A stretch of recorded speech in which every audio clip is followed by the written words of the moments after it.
সবাইকে স্বাগত জানাচ্ছি আজকের রেকর্ডেড ক্লাসে।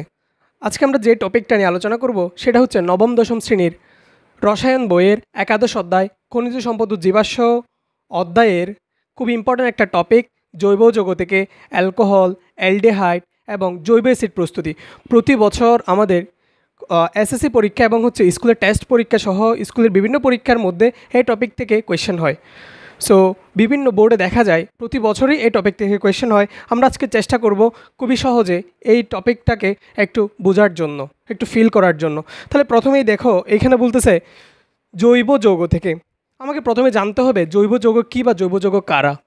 অ্যালকোহল, অ্যালডিহাইড এবং জৈব অ্যাসিড প্রস্তুতি।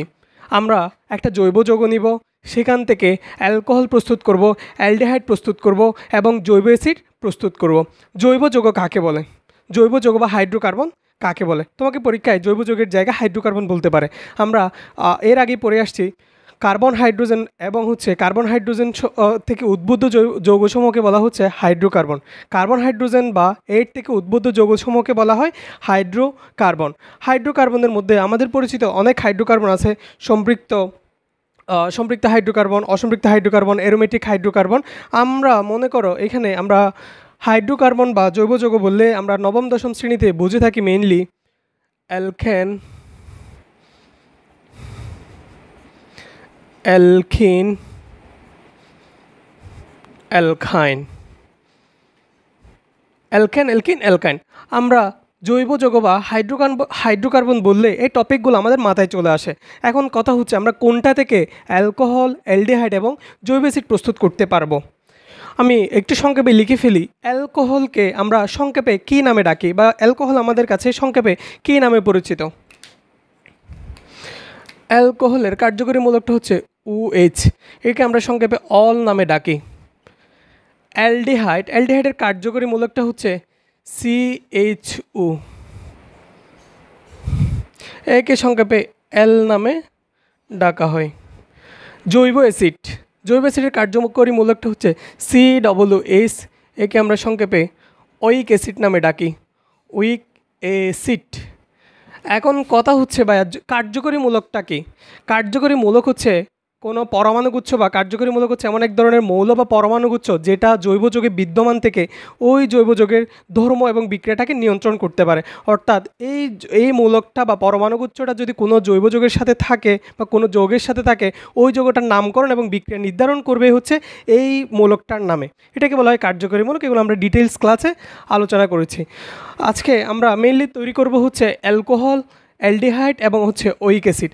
এটার জন্য আমরা 4টা ধাপ ফলো করব। 4টা ধাপগুলো আমি একটু লিখে প্রথমে আমরা প্রতিস্থাপন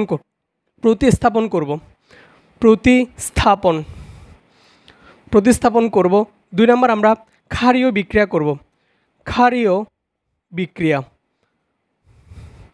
3 নম্বর ধাপে আমরা করব নিরোধন। 4 নম্বর ধাপে আমরা করব জারণ।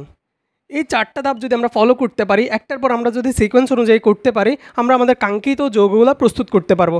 এগুলো তোমার পরীক্ষায় এই ধাপগুলো লিখতে হবে না, আমি সহজে মনে রাখার জন্য এই ধাপের মাধ্যমে আমি দেখাতে চাচ্ছি।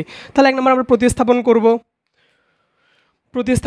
2 নম্বর হচ্ছে ক্ষারীয় বিক্রিয়া করব। 3 নম্বর হচ্ছে নিরোধন করব। 4 নম্বর হচ্ছে জারণ করব। এখন তোমার এই ধাপগুলো নিয়ে একটু কনসেপ্ট মাথায় থাকতে হবে। প্রতিস্থাপন মানে কি? প্রতিস্থাপন মানে হচ্ছে কোনো একটা জায়গা থেকে কাউকে সরিয়ে ওই জায়গাটা নিজে দখল করা। মনে করো আমি এখানে আছি, এখানে কেউ এসে আমাকে ধাক্কা দিয়ে সরাই দিলে আমার জায়গায় তুমি দাঁড়াই গেলা, এটা হচ্ছে প্রতিস্থাপন। এরপরে লিখলাম হচ্ছে ক্ষারীয় বিক্রিয়া মানে কোনো একটা ক্ষারক নিয়ে আসবো, আমি ক্ষারক দ্বারা বিক্রিয়া করব। 3 নম্বর হচ্ছে নিরোধন মানে কি? নিরোধন মানে হচ্ছে পানি শোষণ করা। এরপর হচ্ছে জারণ বিজারণ, এগুলো আমরা পড়তে অলরেডি বুড়ো হয়ে গেছে, এগুলো আমরা জানি। সো প্রথমে হচ্ছে প্রতিস্থাপন।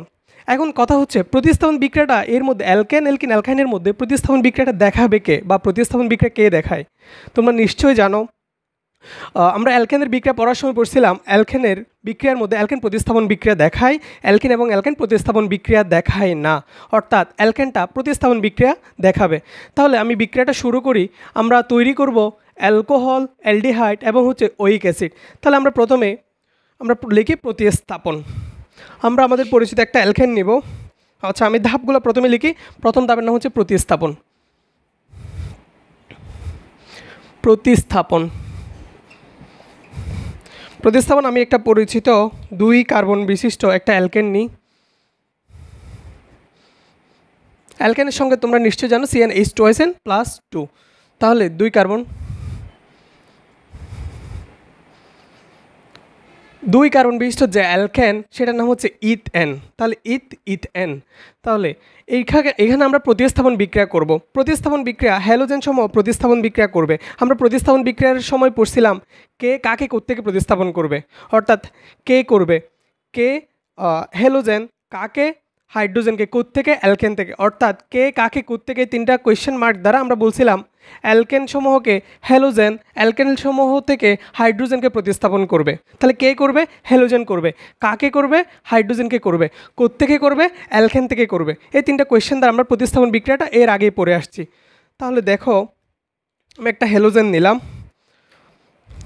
ক্লোরিনকে নিলাম, বুঝতে পারবো না আবার আমি Cl2, আমি এটাকে যদি এভাবে দেখাই ClCl। এখন কথা হচ্ছে অ্যালকেন সমূহ হ্যালোজেন সমূহ অ্যালকেন থেকে কিভাবে হাইড্রোজেনকে প্রতিস্থাপন করে। আমরা বলছিলাম হ্যালোজেন সমূহ পাই বন্ধনকে ভাঙতে পারে কিন্তু সিগমা বন্ধনকে ভাঙতে পারে না। অর্থাৎ হ্যালোজেন সমূহ পাই 1 এবং পাই 2, হ্যালোজেন সমূহ পাই 1 পাই 2 বন্ধনকে খুব সহজে ভাঙতে পারে কিন্তু তারা সিগমা বন্ধনকে ভাঙতে পারে না। এখন কথা হচ্ছে সিগমা বন্ধনকে ভাঙতে না পারলে কি হবে? অ্যালকেনের মধ্যেই তো কার্বন কার্বন একক বন্ধন বিদ্যমান, মানে হচ্ছে সিগমা বন্ধন বিদ্যমান। সেই কার্বন বন্ধনটাকে হ্যালোজেন সেই বন্ধনটাকে ভাঙতে পারবে না। তাহলে এখানে আমাকে কি করতে হবে? এখানে আমাকে মৃদু সূর্যালোক দিতে হবে,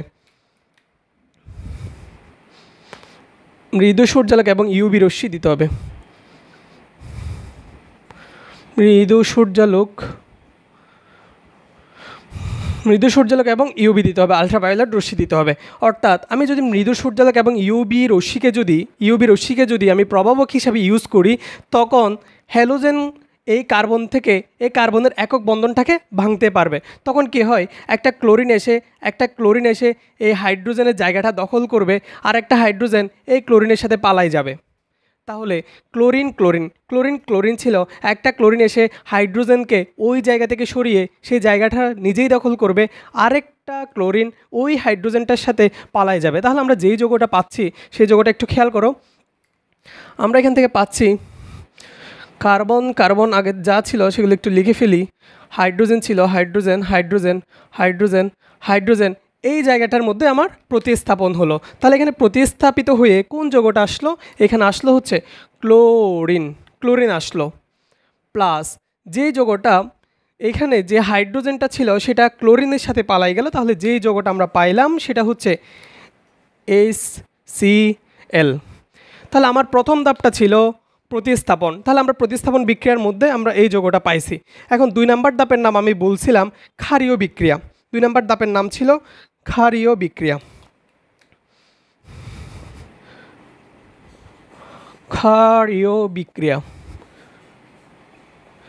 বিক্রিয়া মানে হচ্ছে আমি একটা ক্ষার দ্বারা আমার যেই যৌগটা পাইছি আমি সেটাকে আমি একটা ক্ষার দ্বারা বিক্রিয়া করাবো। আমাদের পরিচিত একটা ক্ষারক কি? সোডিয়াম হাইড্রোক্সাইড, পটাশিয়াম হাইড্রোক্সাইড, অনেকগুলো ক্ষারক আছে। আমরা মনে করো সোডিয়াম হাইড্রোক্সাইড দিয়ে বিক্রিয়াটা একটু করে দেখি।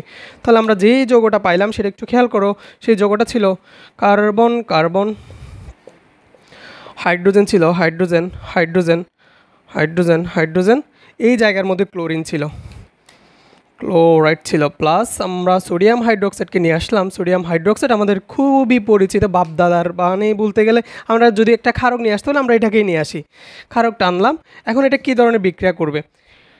এটা মেইনলি হচ্ছে সোডিয়ামটা হচ্ছে ধনাত্মক, ওয়েস্টটা হচ্ছে ঋণাত্মক।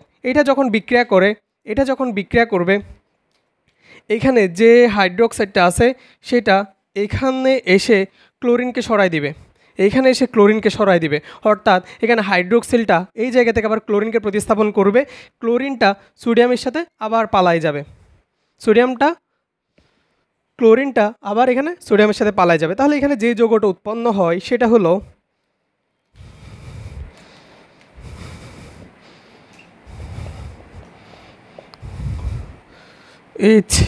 H। তাহলে ওএসটা ক্লোরিনের জায়গাটা দখল করবে, OH। আর এখানে আমরা পাই হচ্ছে তাহলে ক্লোরিনটা NaCl, লবণ উৎপন্ন হবে। আচ্ছা, এখানে একটু খেয়াল করো, OHটা শুধু শুধু কেন ক্লোরিন বা ক্লোরাইডটাকে কেন সরাই দিল? তোমাদের কোনো প্রশ্ন নাই? তোমরা কেউ কি বলতে পারবা OHটা কেন ক্লোরাইডকে সরাই দিল বা কেমনে সরাইতে পারলো? এর পাওয়ার এত বেশি কেন? পারলে তোমরা অবশ্যই কমেন্টে উত্তরটা জানাবা। ওকে, 2 নাম্বার ধাপে দেখলাম আমরা হচ্ছে এখানে আমরা পেয়ে গেছি CH3 CH2OH। আমরা এখানে যে যৌগটা পেয়ে গেছি CH3 CH2OH। এখন খেয়াল করো, আমার যৌগটা ছিল প্রথমে অ্যালকেন, সেখান থেকে আমরা OH মূলক যুক্ত একটা যৌগ পেয়ে গেছি। তাহলে আমার প্রথমটা ছিল আমার অল বা অ্যালকোহল থাকবে। তাহলে আমি প্রথমেই যেই যৌগটা উৎপন্ন করলাম আমি এখানে অ্যালকোহল, আমি যে যৌগটা উৎপন্ন করলাম সেটা হচ্ছে অ্যালকোহল। এখন আমাকে উৎপন্ন করতে হবে অ্যালডিহাইড উৎপন্ন করতে হবে এবং ওইক অ্যাসিড বা জৈব অ্যাসিড প্রস্তুত করতে হবে। তাহলে 2 নাম্বার ধাপ পর্যন্ত গেল। আমাদের 3 নাম্বার ধাপটা ছিল নিরুদন। আমাদের 3 নাম্বার ধাপটা ছিল নিরুদন।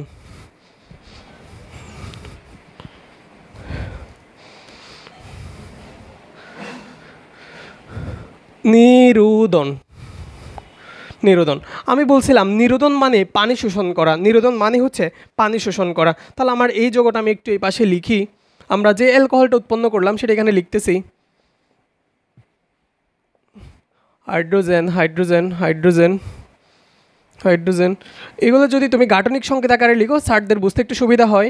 তুমি ওইভাবেও লিখতে পারো CH3 CH2OH, ওইভাবেও লিখতে পারো, কিন্তু গাঠনিক সংকেত আকারে লিখলে স্যার অন্তত বুঝতে পারে তুমি বিক্রিয়ার মেকানিজম দেখেই মূলত বিক্রিয়াগুলো করছো। ওকে, আমরা এখন করব হচ্ছে নিরোধন। নিরোধন মানে কি? নিরোধন মানে হচ্ছে পানি শোষণ করা। নিরোধন মানে কি বললাম? নিরোধন মানে হচ্ছে পানি শোষণ করা। নিরোধন মানে হচ্ছে পানি শোষণ করা। তাহলে আমি এখানে একটা নিরোধক দিলাম। H2SO4 হচ্ছে উত্তম নিরোধক, আর অনেকগুলো নিরোধক হচ্ছে, সালফিউরিক অ্যাসিডটা হচ্ছে উত্তম নিরোধক। তাহলে আমি যদি সালফিউরিক অ্যাসিড এখানে দিয়ে দিই, সালফিউরিক অ্যাসিডটা যদি আমি এখানে যুক্ত করি, তাহলে সেটা কি করবে? এইখান থেকে পানিটাকে শোষণ করবে। যদি দুইটা হাত ভেঙে যায় বা দুইটা হাত যদি আমি নিয়ে ফেলি, দুইটা হাত যদি খালি হয়ে যায় সেটা একটা হাত গঠন করে। দুইটা হাত যদি একটা হাত, অর্থাৎ আমরা জৈব যৌগের ক্ষেত্রে একটা হাত ভাঙলে দুইটা হাত তৈরি হবে, আর দুইটা হাত যদি আমরা ওইখান থেকে সরাই ফেলি তাহলে দুইটা মিলে একটা হাত গঠন করবে। আচ্ছা, এটা আমি উদাহরণ দিলে তোমরা বুঝতে পারবা। তাহলে নিরোধন মানে পানি শোষণ করা। আমাদের 4 নাম্বার ধাপটা ছিল জারণ। 4 নাম্বার ধাপটা ছিল জারণ। আমরা নিরোধন ও জারণ একসাথেই করব। নিরোধন ও জারণ আমি এখানে লিখতেছি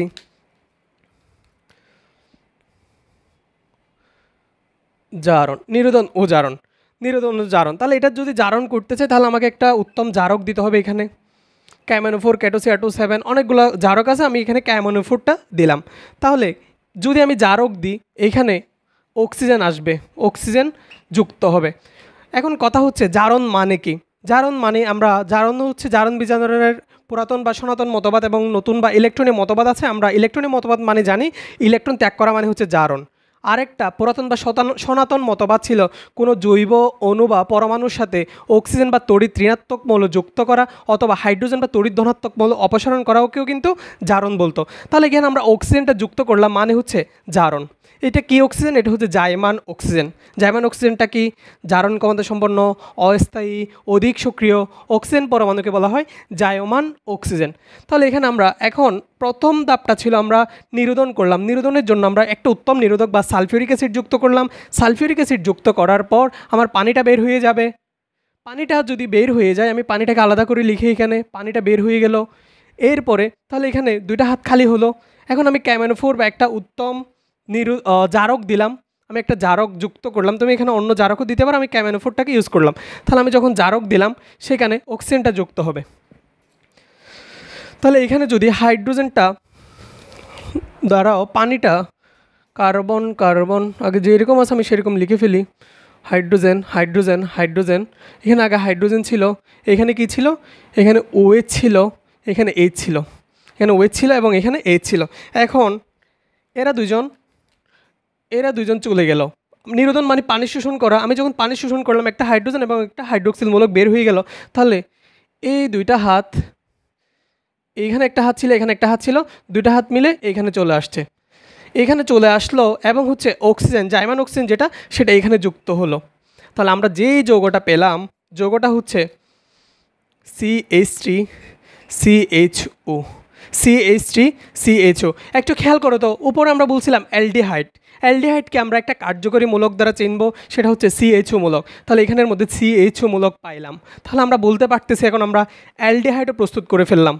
তাহলে আমাদের প্রশ্নটা ছিল জৈব যৌগ বা হাইড্রোকার্বন থেকে অ্যালকোহল, অ্যালডিহাইড এবং জৈব অ্যাসিড প্রস্তুতি। আমরা প্রথম ধাপে অ্যালকোহল প্রস্তুত করলাম, এখন আমরা অ্যালডিহাইড প্রস্তুত করলাম। আমাদের যে ধাপটা বাকি আছে, যেটা তৈরি বাকি, সেটা হচ্ছে জৈব ওইক অ্যাসিড বা জৈব অ্যাসিড বা কার্বক্সিলিক অ্যাসিড। এখন আমরা জৈব অ্যাসিডটা প্রস্তুত করব। জৈব অ্যাসিড প্রস্তুতে আর এত বেশি কোনো কিছুই নাই, আর এত কোনো কাহিনীও নাই। আমরা যেটা প্রস্তুত করলাম অ্যালকোহল অ্যালডিহাইড, আমরা এখন অ্যালডিহাইড থেকে আমরা যে অ্যালডিহাইড প্রস্তুত করলাম, আমাদের অ্যালডিহাইডটা যদি আমরা এখানে লিখি কার্বন কার্বন,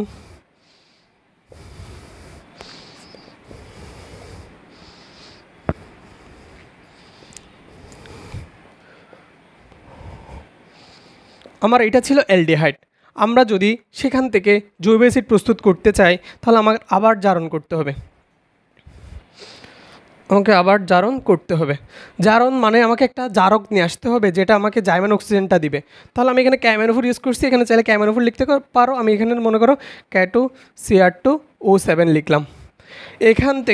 এখান থেকে অক্সিজেন আসবে, এখান থেকে জায়মান অক্সিজেন আসবে। জায়মান অক্সিজেন কি আমি বললাম, পরীক্ষায় জ্ঞানমূলক আসতে পারে। জারণ ক্ষমতা সম্পন্ন অস্থায়ী অধিক সক্রিয় অক্সিজেন পরমাণুকে বলা হয় জায়মান অক্সিজেন। ওকে, এখানে অক্সিজেন আসলো, সেখানে অক্সিজেনটা এসে এখানে যুক্ত হবে।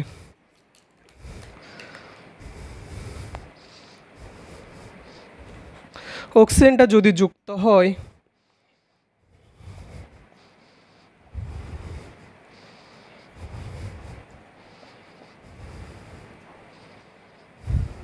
CH3, এখানে আগে H ছিল,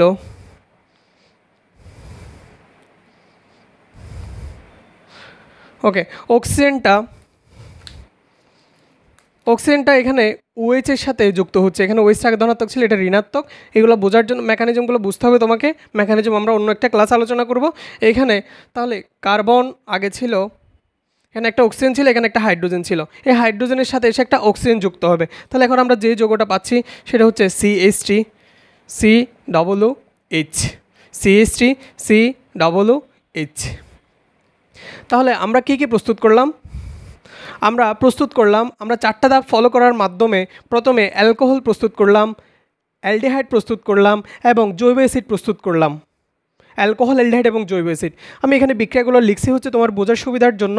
বিক্রিয়াগুলোকে আমি গাঠনিক সংকেত আকারে লিখছি। তোমরা চাইলে এমনিতেই লিখতে পারো, সাধারণ সংকেত বা তোমরা এমনিতেই লিখে যেতে পারো, কিন্তু এইভাবে লিখলে সারা বুঝতে পারো তুমি মেকানিজম বুঝেই বিক্রিয়াগুলোর দিকে সামনে আগাইছো বা বিক্রিয়াগুলো বুঝতে পারছো। এই টপিকটা থেকে প্রতি বছর পরীক্ষায় কোয়েশ্চেন হয় বা উচ্চতর দক্ষতামূলকের মধ্যে এই টপিকটাই চলে আসে বারবার। বিভিন্ন বোর্ডেই প্রতি বছরই কোয়েশ্চেন হয়। একই কথা আমি বারবার বলতেছি, কারণ খুব ইম্পর্ট্যান্ট একটা টপিক। আশা করি এই ক্লাসটা করলে অন্তত তুমি কোয়েশ্চেন বুঝে জৈব অ্যালকোহল, অ্যালডিহাইড এবং জৈব অ্যাসিড এগুলো প্রস্তুত করতে পারবা। সবাইকে স্বাগত জানিয়ে আজকের ক্লাসটা এখানে শেষ করছি। আসসালামু আলাইকুম।